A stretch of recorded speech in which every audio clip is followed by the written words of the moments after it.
But after all, who is that terrifying child with an androgynous face, possessing both masculine and feminine features?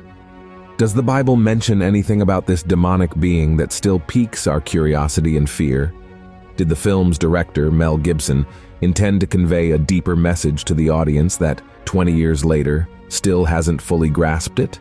In today's video, I will present 3 theories about who that childlike character with a frightening face, carried by Satan in the Passion of the Christ, could be. And at the end, I will also show you which one is the true explanation.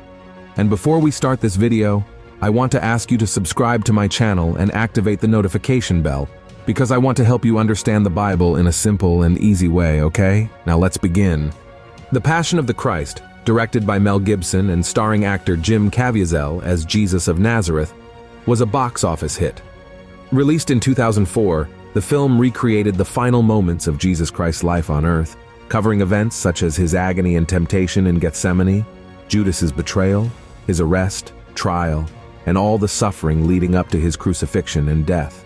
When it hit theaters, The Passion of the Christ received a lot of negative criticism from the specialized media because of its extremely violent and harsh scenes, which were very different from other films about Christ's life, where little suffering and agony were shown during the Passion. In addition to the 4 Gospels in the New Testament, Mel Gibson also drew inspiration from other books about Christ's life to write his film. So it is important to make it clear that not everything we see in the movie is depicted in the Bible, but that doesn't make the production any less shocking and realistic. One example is the opening scene of the film, where Jesus is in Gethsemane praying, and Satan appears to try to distract him. Shortly after, Christ is shown crushing the head of a serpent with his heel, making a reference to the Bible text in Genesis chapter 3, verse 15, where God tells the devil that the seed of the woman will bruise his head, making the first biblical prophecy about the coming of Jesus to earth. Another example is the scene where Judas Iscariot is tormented by demons appearing as children who chase and curse him, calling him damned and cursed forever while spitting on him. Then, the body of a decomposing donkey appears in front of him, with many flies around it. On the animal, there is a rope that the traitorous disciple uses to take his own life.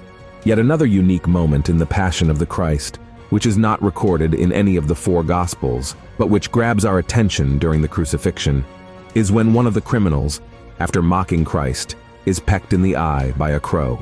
There's also the memory of Jesus as a carpenter, building a strangely tall table at the request of a Roman who mocks it. But of all the scenes that are in the movie, and not in the biblical account, the most striking and terrifying is